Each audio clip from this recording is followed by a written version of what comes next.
We do know this. If we're going to impact the world, there's no way we can impact it ourselves, but together we can. And I believe that's what The Chosen is yes, it's a TV show, but it's much more than a TV show. It's a movement to discover Jesus. And if there's ever a time in the world that we need Jesus, it's today.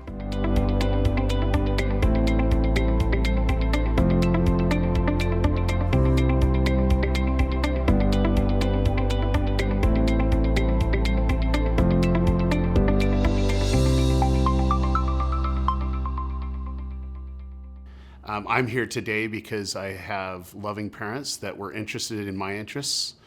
They help facilitate my curiosity because I'm a very curious person, and I owe it to everything for their support. They've been supportive from day one of trying to help me understand who I am and my relationship with God, and also my relationship with others and what I'm meant to do here on earth. And I can honestly say because of their mentorship and their friendship, I was able to discover Jesus, and I was able to discover a world that I didn't even know existed. And it led to doing things that people said that was impossible. And it helped me establish kind of a routine and a mindset that I could be, used in different aspects to really build up the Lord's kingdom. At a young age, I found that my parents were very supportive, and they were looking at where my interests were. And there's one story that really stuck out because it was real for me. I actually entered the third grade, and I had a teacher that just couldn't understand the way I would think. And she was an immigrant from Germany, and I'm not going to say that she had inclinations of the past history of Germany, but she's very strict and very rigid, and I just don't deal well being confined to a box. And our third grade class got computers, and it was back in 1984. It was the Apple IIe, and I was like ecstatic because I love sci-fi, I love Star Wars, Star Trek. I knew computers were the future, and I just couldn't wait to really just consume it. And we went into the computer lab, and she would say, "Okay, class, everyone turn on the computers." And those computers at the time had two drives. It had the program disk, and then you had your application disk. And it would take a while to boot up. It's like, just really loud. And I'm just fascinated, and I'm like typing, I'm trying to figure things out, and I'm just a curious kid. I was just, 8 years old. And the teacher would look at me as, "Stop it, Derral, I'm the teacher, you will obey my instructions. You'll do exactly what I tell you to do."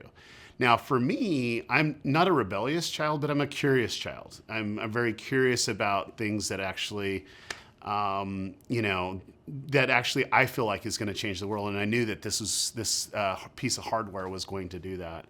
And she go, "Okay, everyone in the class, go ahead and hit the D key." And we'd all hit the D key. And, for me, I can't just stop there hitting one key. I'd keep on typing and just trying to figure things out. And I was that really energetic, rambunctious little, 8-year-old. And she'd say, "Derral, stop it. I'm the teacher. You'll obey me, or you're going to go get in that corner." And it ended up where she said that enough that she put me in the corner. And every time that we had computer time, she would send me to the corner, wouldn't even give me a chance to actually touch a computer. And for me, I'm a determined little kid, and I'm a determined soul and individual. That's what God made me. And I wasn't going to let this lady stop my fascination and curiosity about computers. And so I went through my neighborhood knocking on a door, asking if they had a computer. And after 4 blocks of doing this, I found someone that was way down from our house that actually had one. And I was actually friends with the person that had it. So it was like the father that had it. And he wanted to be a computer programmer. He wanted to do it. And so he was like, when he wasn't at work, he was like learning how to program because he knew it was the next big thing. And so before he got home, he gave me access to his computer. But more importantly, he gave me access to the programming book of how to program an Apple II and how to really go through that. And for me, 8 years old, I was obsessed of learning it. And what happened next was really something that changed my trajectory as a child. And I knew where my parents stood. I went back to school, and the teacher says, "Okay, everyone, let's go into the computer lab." And we went to the computer lab and says, "Okay, Derral, I want you over there." And at that time, it was in the corner again. I had my friend kind of interrupt her, and then I changed out her discs, some special discs that I actually made for her, as an 8-year-old kid. And then I went to the corner, and she says, "Everybody turn on your computers and hit the D key." And she hit the D key, and across her screen it says, "Now who's the teacher?" And hit another key, "Now who's the teacher?" And she was so mad, I got kicked out of school for 3 weeks.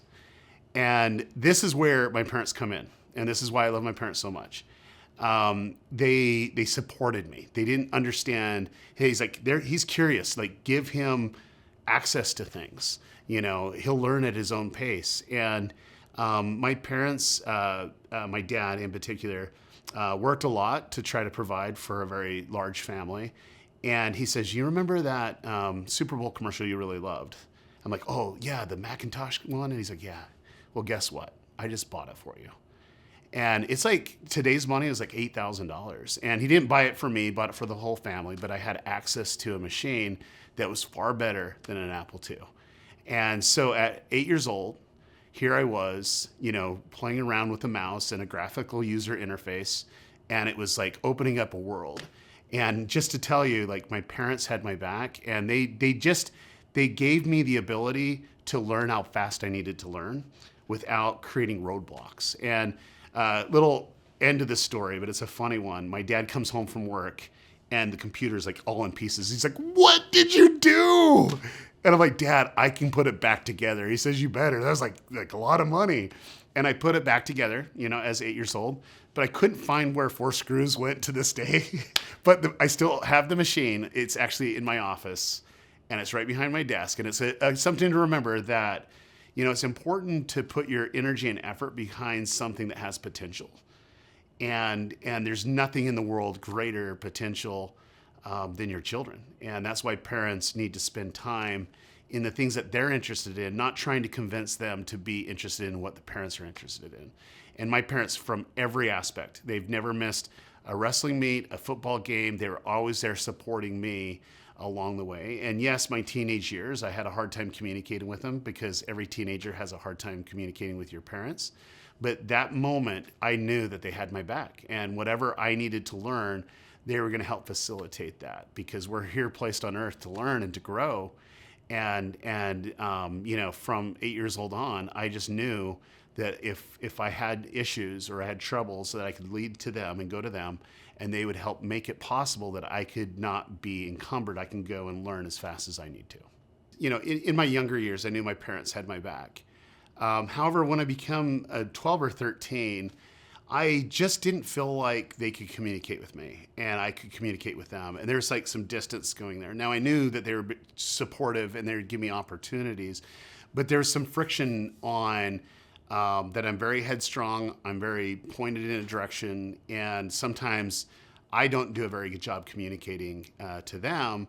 And having them have someone like me, it's like a really big disconnect. And so entered in my biggest mentor that I've ever had, and I'm literally internally indebted to this man, is my grandfather. And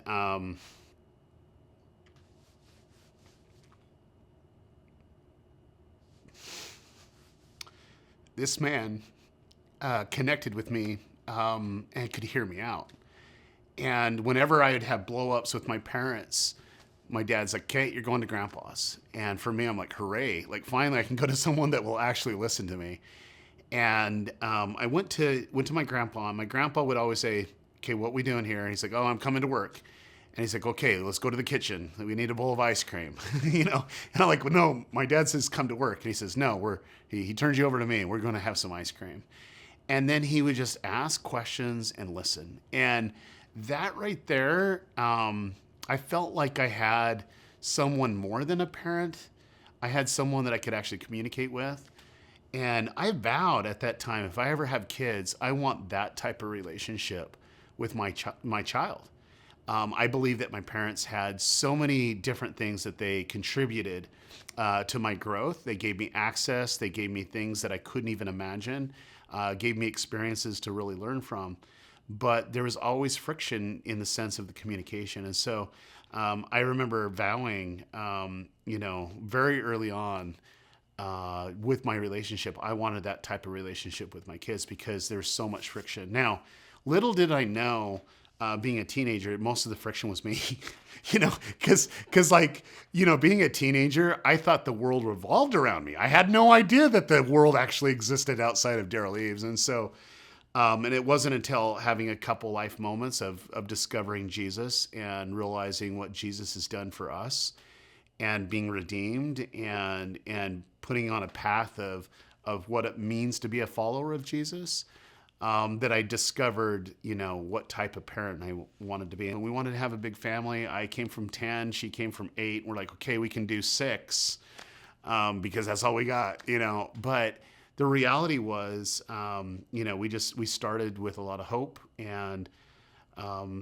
there was a lot of discouragement, for just trying to get pregnant.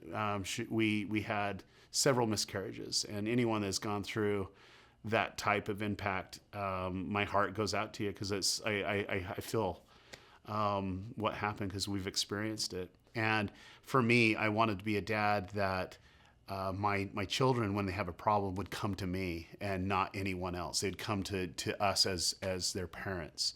But I really tried to get at their level of understanding what they're thinking and trying not to be quick to judge.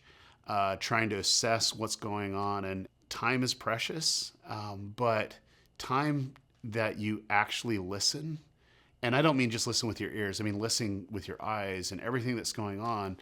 There's some things that are being communicated that could be addressed really early, that will either deepen your relationship or it will sever a relationship. My hobby, they says, hey, what are your hobbies? Like whatever my kids are into. Like right now I'm into basketball because the youngest, he wants to be a basketball star. And so we're going to a lot of games, and then, watching a lot of basketball, going to see basketball played. But it's like, I'm just interested in what they're interested in. And more importantly, there's a difference between just being interested in spending time with them, but actually interested in what they're interested in. So now, not being a basketball player at all, I know who's who. I know what positions they're playing. I know what they're into, because I'm finding passion in what they find, and we have something to communicate on. And now, doesn't make my wife and I perfect by any means, but I do know, because the barrier is broken down, the barrier that my grandpa taught me how to bring down is down, and they don't feel threatened, because they know it could be the worst thing that happened in the world, and they know that I won't overreact. I won't say, oh, you should have done this or whatever. I will just listen and hear them out and connect with them on a level. And 9 times out of 10, they already know what they need to do. They don't need me saying it. They're already being directed by God. It's just more about listening and offering support. And that's where my parents come back in, of the support that they offered. Listening like my grandpa, but supporting like my parents, and my grandpa has made the biggest difference as a parent. When I started my career, it was a very monumental moment, and I think it's a moment that we all face. I was actually working for a company. I had my degree in marketing and advertising, and I felt like I was in a box. I felt like I was in the 3rd grade again. And I remember calling up to my wife, and we just gave birth to our first child. And I told her, I got to quit. And she's like, oh no, we can't go down this path. And I'm like, well, I got to quit.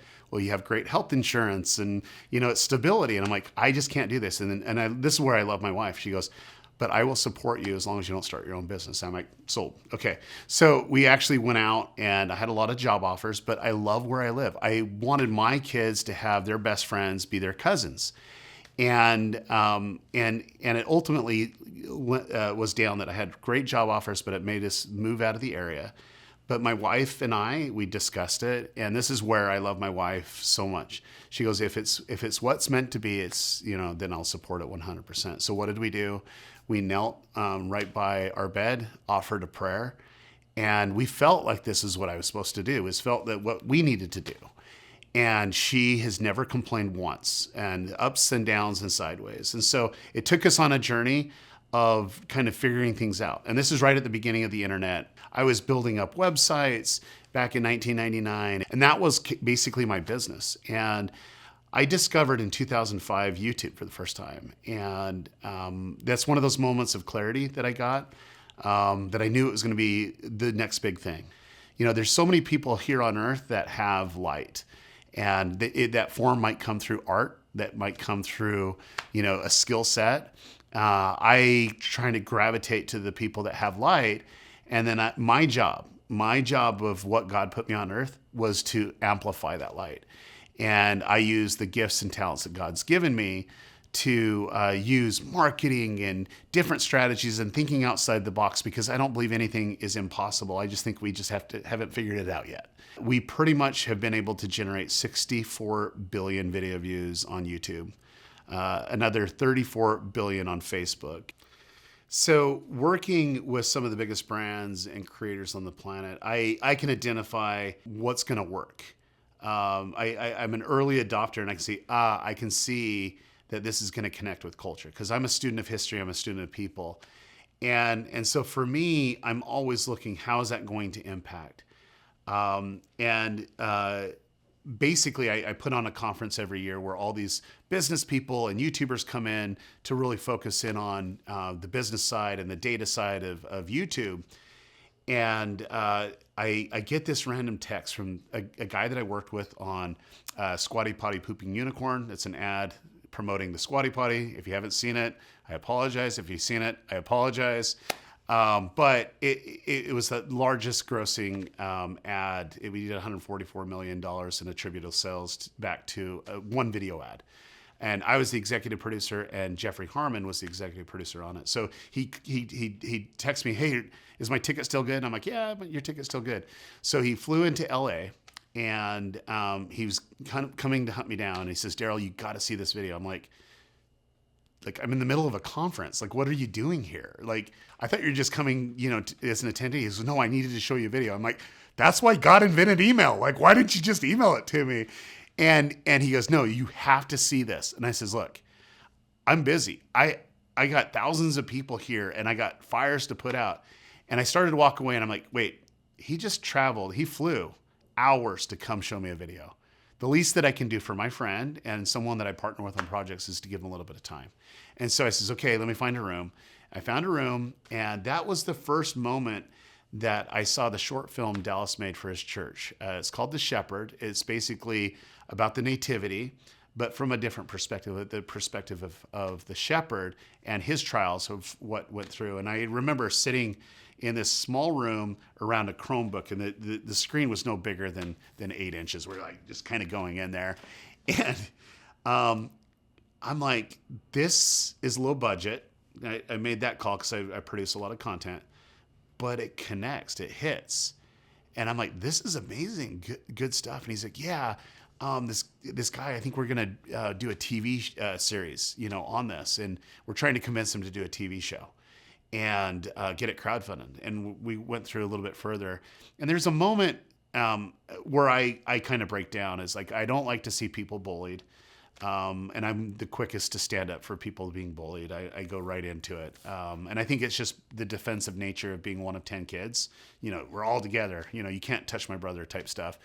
And there's a moment where the shepherd was on his journey of discovering the Messiah. He just wanted to learn about this Messiah. Now, shepherds in first century were the lowest class of citizen that you could be.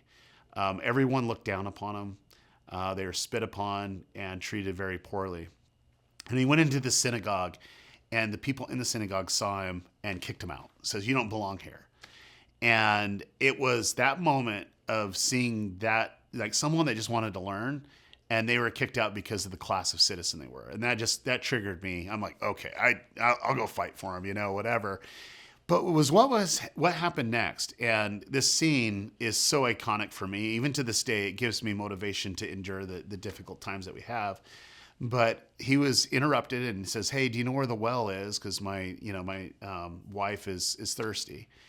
And I'm like looking. I'm like, okay, that must be married because she's really pregnant on, sitting on the donkey. And he says, yeah, there's a well over on the other side of the town. But then he reached down and says, but you can have my water. And so what I loved about that was he didn't even know who he was working with. He didn't even know where he was at. And he gave water to someone that was about to give to birth of the King of Kings and the Lord of Hosts. And she took the water. And that water was so symbolic to me, and symbolic to the mission that this child that was going to be born was going to be the everlasting water. And I just broke down. And I mean, even to this day, every time I think about it, it just hits me right here. And I'm like, I want to be a part of this. And right then and there, you get interrupted. Derral, we need you to come fix this. I get up to go and I says, Jeffrey, I don't care what it is. I want to be a part of this. If I have to hold the light, I will hold the light. And I don't care. He says, good. That's what I was hoping you're going to say. You're going to meet with Dallas next week. And a couple days later, I met with Dallas Jenkins. And immediately I knew there was something great. And he was at a point in life that I look for, where someone was doing it for a cause instead of doing it for riches or for fame. And he was broken and surrendered. And we were able to hit it off in the shortest time that two people could hit it off. And I realized that I was put on earth to amplify light. And Dallas had a story to tell. He had something that he's able to do. And I knew what I could bring to the table would help amplify what he was able to do. And that's when we actually formed the company. Just right then and there, we shook hands and said, let's do this. And we had zero money in the bank, zero followers on Facebook. But you had two people that are cause-driven people that would love to see like impact made, and a beautiful vision that Dallas had for the show. And I knew if he could do that on low budget, what could he do with millions of dollars producing something? And I could just picture it, and I would just get, just jazzed, ready to go. And then it was like, okay, we got to raise the money. We have to raise it. And it was tough. It was a tough journey. But here you had myself and the Harmon brothers. I have to include them in this. We're very determined people, and sometimes we rub each other wrong. But God knew that. He needed people that was resilient and wasn't going to bend and find different ways. And that led to amplifying Dallas's message and the authentic message of his story and what he wanted to do. And it connected with people. And that's when God came in and gave us the miracle of breaking the all-time crowdfunding record in film and television. We were able to raise $10 million from 19,000 people to fund the first season, to get it produced. And, when I watched The Chosen, season 1, I think of those 19,000 people that had trust in us, and getting behind something they didn't even see. And it gave me hope. And I knew that as this project, if we could stay true to the story, stay true to our main points of authenticity that we started in the beginning, that it would spread. Because 2 views became 4, 4 views become 8, 8 views become 16, and it just started to multiply. And it was moments of surrendering. And we always joke internally that we're on the manna marketing program, because all we get is enough manna for the day. If we get a little bit more, a little bit less, it always goes rotten. You know what I'm saying? We just try to stash some to the side, but we only get what we get at the time that we need it. And that's the way the project's been. This last year was very devastating for the world, and there's a lot that was going on, and it's disrupted families disconnected because of the pandemic and so on. And for us, we made a decision that early on that Dallas felt led that we should just give it away for free, and just for a week, and just to give it away for free. And when that happened, we found that God wanted us to do, because if we're going to get it to 1 billion people, if we're going to be in every nation, we first have to put it on a device that can. So we had the app, of course, but we needed it to self-fund because the only way that you can actually get 7 seasons produced is having money come in. How in the world, if you're going to give it away for free, is that going to happen? Well, when we did that first live stream, we had literally quadruple the amount of money that was ever raised come in a day. And the next one, we had quintuple. And it went up to, 8x of what we were doing. And we found that that's the path that we were supposed to go on. And so it will always be free until Jesus comes, and there will always be an opportunity to contribute. We'll find ways to do it, whether it's merch or whatever, we'll figure out a way to have it contribute.